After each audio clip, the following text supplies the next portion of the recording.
Hey guys, welcome back to The Readers. I hope you are having an amazing day. Let's get right into the stories. The first one is an entitled People story. Imagine listing a free dresser online only to have a Karen become so obsessed with it that she stalks you, shows up at your home, and ends up facing a judge. This wasn't just a simple argument, and the petty way I finally caught her is something you have to see to believe. I never thought I'd end up in court over a free dresser on Facebook Marketplace, but here we are. This whole situation spiraled so far out of control that it still doesn't feel real, even now that it's over. For context, my wife and I bought our first house about 2 years ago. It's a modest 3-bedroom place in a quiet suburban neighborhood. Nothing fancy, but it's ours, and we love it. The house came with a partially finished basement that the previous owners had used for storage, and when we moved in, they'd left behind a bunch of random stuff they didn't want to deal with. Most of it was junk we ended up hauling to the dump, but there was this old wooden dresser that was actually in decent shape. It was solid wood, a bit scratched up, and definitely outdated in style, but functional. We figured we'd use it for extra storage. Fast forward about a year and a half.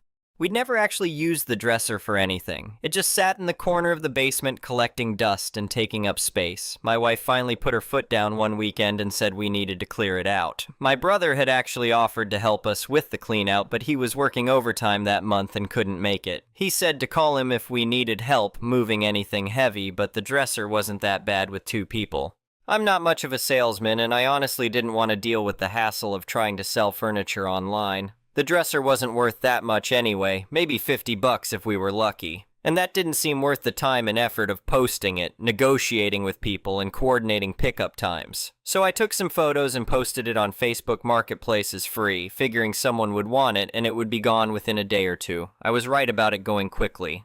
Within an hour of posting, I had about 15 messages from people interested. I've learned from experience that when you're giving something away for free online, you have to deal with a lot of flakes. People say they want it, they say they'll come get it, and then they just never show up or respond again. It's frustrating, but that's just how it goes with free stuff online.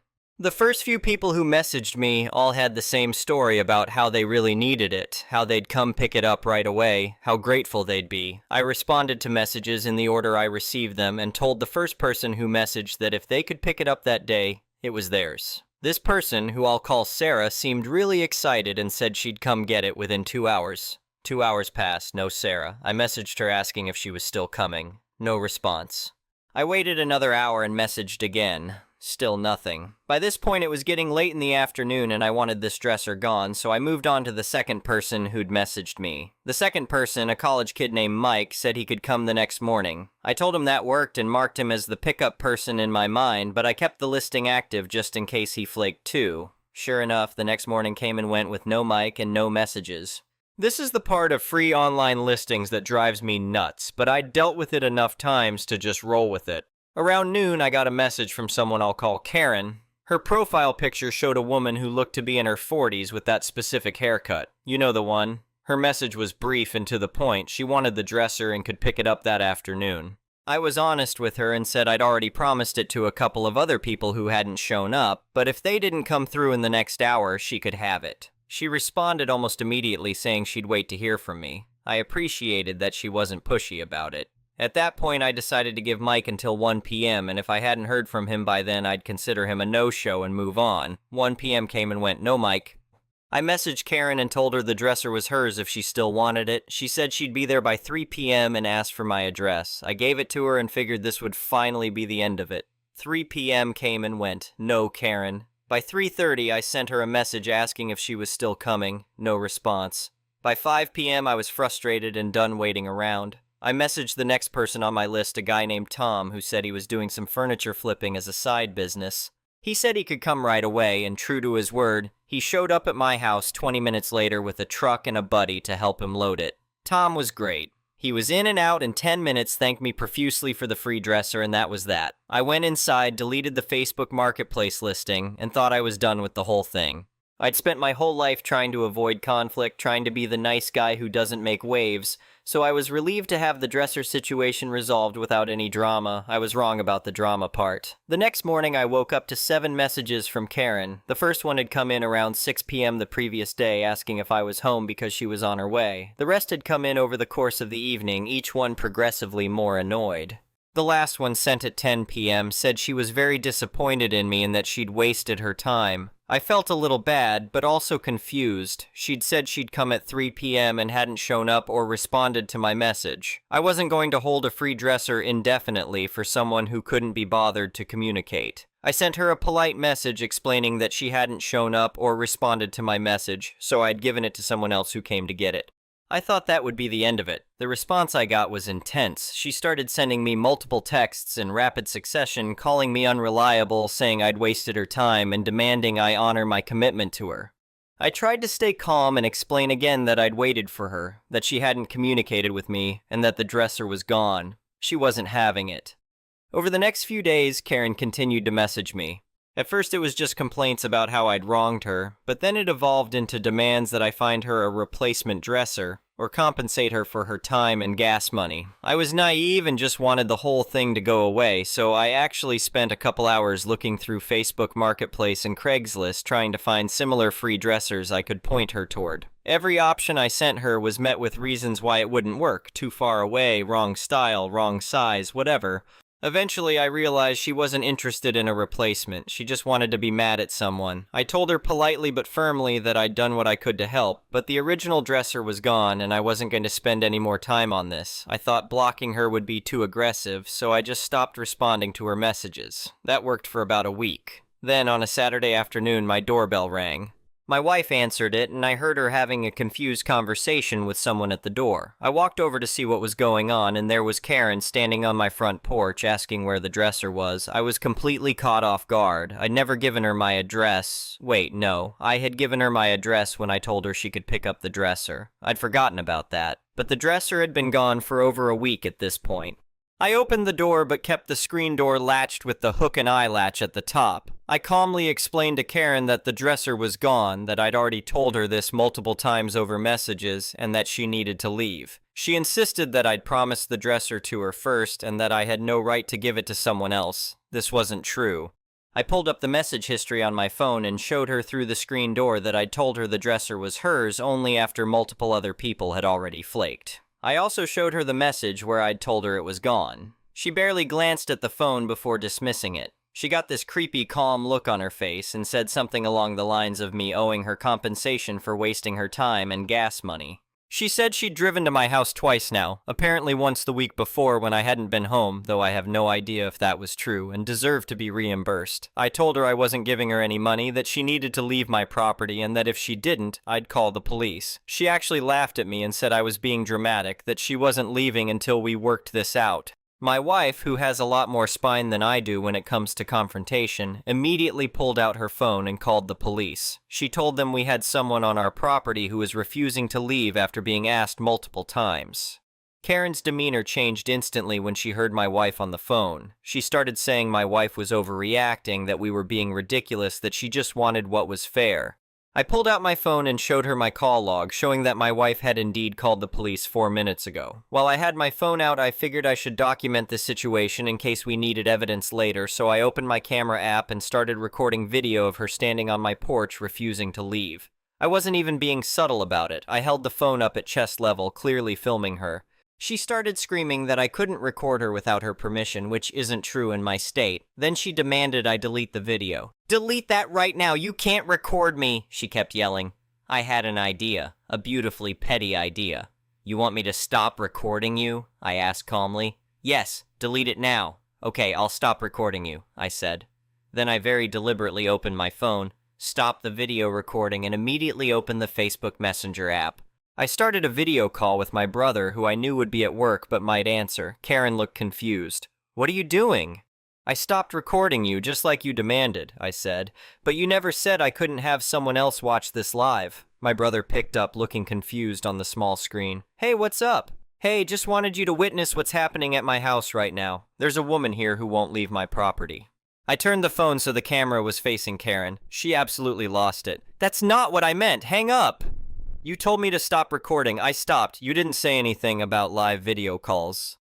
I was probably being stupidly petty, but I'd had enough. That's when she really snapped. She lunged forward and tried to grab my phone out of my hand. Her hand went through the screen door, and she actually managed to scratch my arm in the process. It wasn't a deep cut, but it drew blood.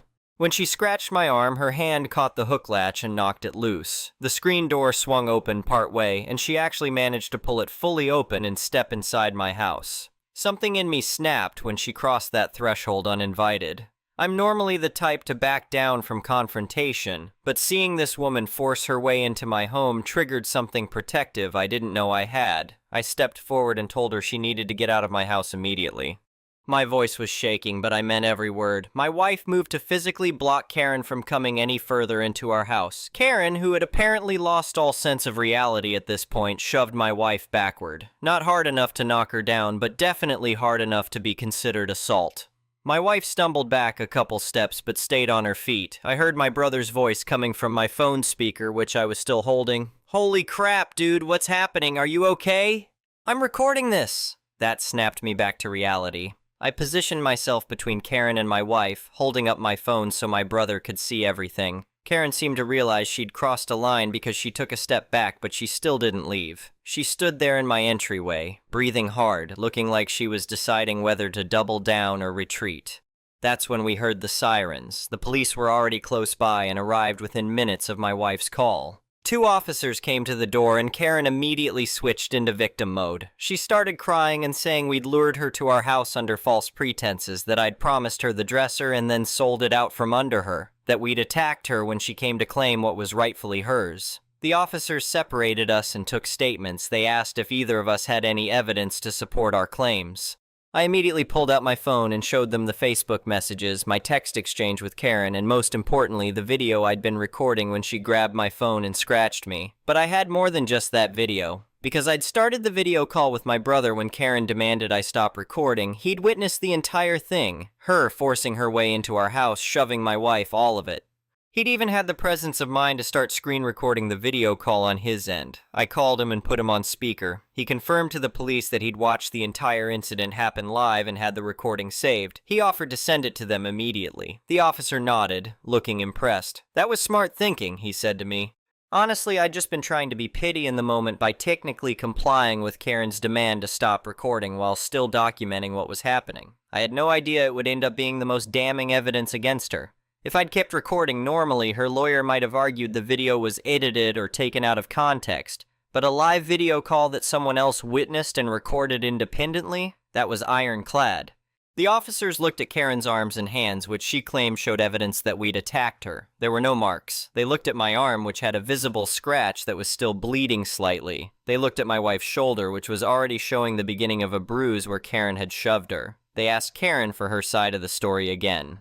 She stuck to her version about us owing her the dresser and claimed she'd only acted in self-defense when we tried to force her off the property. The officers asked her why she was inside our house if she felt threatened. She didn't have a good answer for that. One of the officers told Karen she was under arrest for trespassing, assault, and burglary. The burglary charge surprised me, but the officer explained that forcing entry into someone's home with intent to commit another crime, in this case the assault, qualified as burglary in our state. Karen lost it. She started screaming about how this was unfair, how she was the victim, how she was going to sue us for everything we had. The officers cuffed her and put her in the back of their cruiser. Before they left, they gave us a case number and told us someone from the prosecutor's office would be in touch. My wife and I just stood there in shocked silence after they drove away. The whole thing had happened so fast. We'd gone from a quiet Saturday afternoon to having someone arrested in our driveway in less than an hour. The next day, we went to urgent care to get my wife's shoulder examined. The bruising had gotten worse overnight, spreading across her shoulder blade in an ugly purple-yellow pattern. The doctor documented everything and gave us copies of the medical report for our records. We also took photos of the damage to our screen door latch, which had been bent when Karen forced it open. A few days later, a victim advocate from the prosecutor's office called us. She explained that Karen had been charged with criminal trespass, 2 counts of assault, and attempted burglary. She asked if we wanted to pursue a restraining order, and we said absolutely yes. The temporary restraining order was granted within a week. The preliminary hearing happened about 2 months later. Karen showed up with a lawyer who tried to argue that the whole thing was a misunderstanding, that she'd felt threatened by us, and that she'd only reacted in self-defense. The judge wasn't buying it, especially after watching the video footage from both my recording and my brother's screen recording.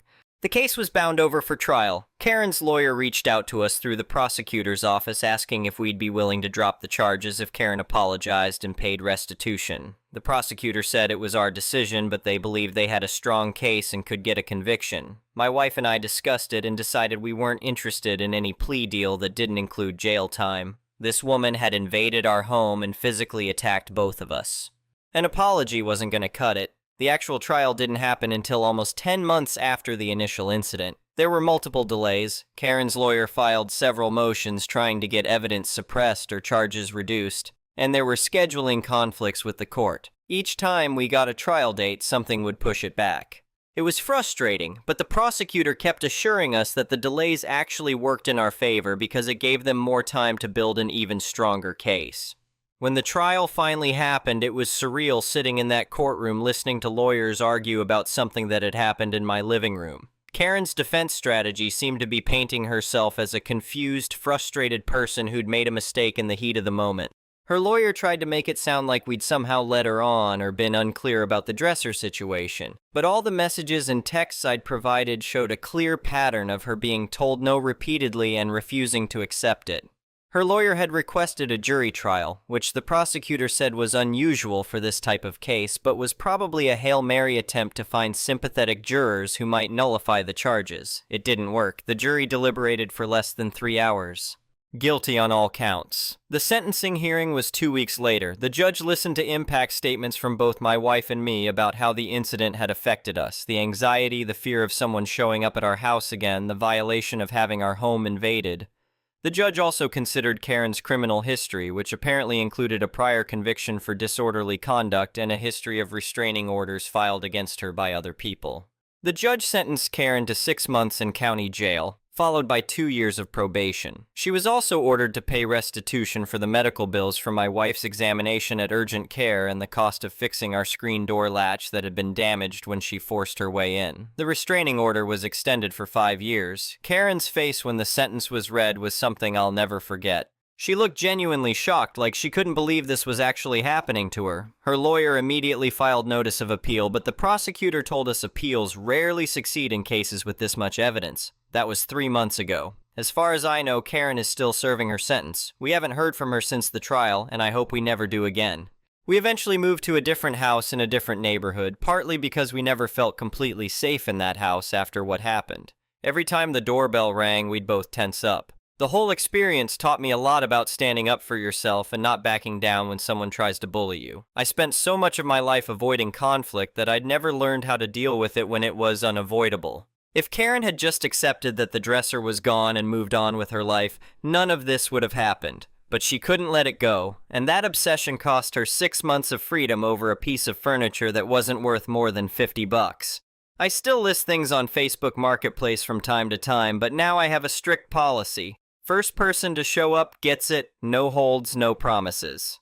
And I never, ever give out my address until someone is literally on their way and confirms they're 10 minutes out. Some people might think I'm being paranoid, but after what happened with Karen, I'd rather be overly cautious than deal with something like that ever again. The craziest part is that this all started because I was trying to do something nice by giving away a free dresser.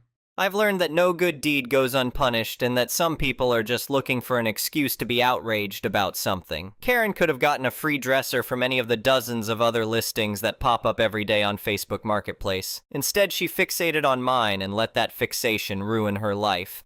I don't feel good about the fact that she's in jail. I'm not a vindictive person and I take no pleasure in someone else's suffering.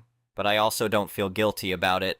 She made her choices, and those choices had consequences. My wife and I were just trying to live our lives and get rid of an old piece of furniture. We didn't ask for any of this, and we had every right to defend ourselves and our home. If there's a moral to this story, it's this. Respect people's boundaries, accept no for an answer, and for the love of God, don't assault people over free furniture from Facebook Marketplace. It's really not that complicated. The next one is a pro-revenge story. This is my first post in this group. I really hope you agree that this qualifies as pro-revenge material and that you enjoy it. It is a long story, but I hope you find it worth the read. Also, apologies in advance for any grammar mistakes, as English is not my first language. First, some backstory. This happened during the early days of the internet, around the autumn of 1999, when basic HTML chat rooms were becoming extremely popular. For the younger people reading this, those spaces would probably be considered the pinnacle of online free speech today. They were completely unmoderated, did not require registered accounts, and collected almost no personal information. Using them was incredibly simple. You entered whatever screen name you wanted for that session, and that was it. Naturally, this meant that anyone who wanted to be creepy, abusive, or toxic could do so without facing any real-life consequences. That led to a constant stream of unwanted interactions. The usual method was to use the whisper function, which was basically an old-school direct message. You still typed into the group chat, but only the selected recipient could see what you had written. Girls and young women were targeted constantly. Although these chats did not support images, people often exchanged email addresses to stay in contact, and inevitably the low-resolution unsolicited pictures began arriving. Because there were no moderators, we users had to create our own methods of protecting one another. The most common solution was to build separate online communities around particular chat rooms. These communities were usually hosted on independent websites and often used the name of the chat room where everyone gathered. Ours was called The Attic. Since the main chat had no account registration system, membership in our community was granted only after someone had been active for a while and was endorsed by an existing member. We maintained lists of trusted users, warning boards containing the names of known creeps, guidelines for proper behavior, and other resources designed to support one another. It was basically an early form of online community moderation and internet etiquette. One tactic we used to drive creeps out of the chat was coordinated whisper flooding. A group of us would copy and paste the same large block of text into private messages over and over again. The creep's screen would suddenly fill with hundreds of repetitive messages that nobody else could see. About 95% of them gave up because their internet connections or browsers could not handle it. The Attic became known as one of the safest communities among those chat rooms. Some creeps were more slippery, though. They still managed to manipulate users into sharing personal information, so it became a constant battle to develop new, creative, and often hilarious ways of exposing or discouraging them. Now, let me introduce the relevant people. I was 20 at the time and met my then-girlfriend, who was 21, through an in-person gathering organized by the community. Once or twice a year, members traveled from all over the country to meet. We would spend the weekend partying, visiting amusement parks, or doing other activities together. My girlfriend had been one of the earliest members of the community. She was well known in the chat for being tough, clever, and extremely creative when dealing with creeps. There was a standing joke that she was more evil than the devil. Now we get to the revenge. The creep in this story will be called Farmer Bob. Farmer Bob was one of the more deceptive creeps. He somehow managed to become a recognized member without anyone initially suspecting him. His behavior was subtle at first. It was only after several younger members began reporting unwanted emails and private messages that my girlfriend and I decided to investigate. She pretended to be a naive new user, and we managed to attract his attention. After some back-and-forth conversation, we learned a few basic details about him, including some personal information. He lived in a rural part of the country and claimed to be wealthy because he owned a cattle farm. That is how he earned the name Farmer Bob. We quickly realized that he was not especially bright. He seemed to lack both social awareness and basic education. He constantly bragged about wearing wooden shoes and claimed that females loved sleeping with him while he wore them. After a while, my girlfriend became bored and said essentially, "Forget it. Let's go all in." She began pretending that she might be interested in meeting him, but only if he could provide cocaine because, according to her, it made her extremely interested in sex. To our surprise, he took the bait. He admitted that he could not afford cocaine, despite claiming only an hour earlier that he was a wealthy cattle farm owner. He also accidentally mentioned that his parents would be out of town the following weekend. Apparently, he had forgotten that he had claimed to own the farm himself. At that point, my girlfriend decided to make the lie as ridiculous as possible. She wrote something like, "Farmer Bob, did you not know that if you mix 3 parts baking soda with 1 part vanilla sugar, you get a rush exactly like cocaine but with a pleasant aftertaste? It is much cheaper, too." We assumed that was so absurd he would finally realize she was trolling him. Instead, he claimed that he had forgotten about that homemade cocaine trick and thanked her for reminding him. My girlfriend told him he needed to prepare a batch before she booked a train ticket. She said he should test it first to make sure it was high quality. He promised to make some immediately and try it later that evening. Then we logged out. A few days later, believing he must have finally understood the joke, we received an email written entirely in capital letters. It said something along the lines of, "You made my nose bleed. I had to go to a clinic because of you." The rest consisted of insults and accusations that my girlfriend had tricked him. No kidding, Sherlock. But that was not even the best part. Somehow, we convinced him that he must have mixed the ingredients incorrectly. Then we made an even more ridiculous claim. My girlfriend told him that she used the homemade powder constantly while working her side job producing and starring in amateur German spanking videos that she supposedly sold to tourists throughout Europe. To prove it, we created an incredibly stupid and obviously fake trailer for our imaginary hit film, Spankin' Mein Scheisse. My girlfriend's younger brother and one of his friends agreed to appear in it. The scene took place on her bed. Her brother sat down while his fully dressed friend lay across his lap. Because the friend had long, curly hair, he was supposed to be playing my girlfriend. Her brother pretended to spank him with a wooden spatula while I stood behind the camera and slapped my wet hands together to create exaggerated spanking noises. Meanwhile, my girlfriend and I shouted fake German-sounding nonsense while the two of them moved their mouths as though they were speaking.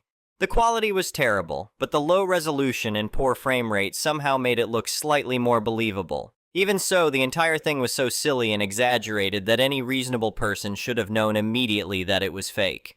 Farmer Bob did not. He was completely convinced that it was genuine and began begging us to sell him copies of the films. We agreed, but only on the condition that he try the homemade cocaine mixture again. We never heard from him after that. I assume he finally realized that the entire thing had been a prank. He might have returned to the chat using another screen name, but we never received another complaint connected to his email address. And yes, this is a true story. Unfortunately, the trailer was stored on an external hard drive that stopped working about 7 years ago. I still hope that one day I can recover it. Until then, you will have to accept my word of honor that Spankin' Mein Scheisse once existed. The next one is a malicious compliance story. The following is an old story from many years ago, but I thought it was worth sharing here. I am now a 53-year-old man, but I was around 20 when this happened. At the time, I worked for Circuit City, a now-defunct electronics retailer in Southern California. The sales staff worked on commission and were pressured every day to sell extended warranty plans because they generated additional revenue. To explain why those warranties mattered so much to the company, I first need to explain how the system worked. Whenever a customer purchased a product, we were expected to offer an extended warranty. The sales pitch was simple. If anything went wrong with the product, the customer could bring it back to the store where an on-site department would supposedly repair it. If it could not be repaired, it would be replaced. The so-called repair department was actually a 5-foot by 5-foot closet with a shelf. Customer service employees were instructed to carry the product into that room, place it on the shelf, wait approximately 15 minutes, and then retrieve it. They would return to the customer with the unfortunate news that the product could not be repaired and would need to be replaced. The customer would leave with a new product. The store would then return the original item to the manufacturer as defective, despite never having inspected or attempted to repair it. The company would receive full credit from the manufacturer while also keeping the money it had collected for the warranty. In other words, the company minimized its labor costs while collecting money from both the customer and the supplier. Now we get to the actual story. I worked as a salesperson in the department that handled all the products that did not fit neatly into the other major sections, such as televisions, stereo systems, kitchen appliances, washing machines, and refrigerators. At that time, our department also included portable cassette players, mini-disc players, portable compact disc players, desktop computers, monitors, printers, and various other computer accessories. This was before laptops became commonplace, so most of the equipment was large, heavy, and difficult to move. One day, a man entered the store wearing worn-out clothes. He was sweating heavily and smelled like he had not showered in a week. The other salespeople immediately decided that he was not worth their time. They told me to help him, while someone called security to have him removed from the store.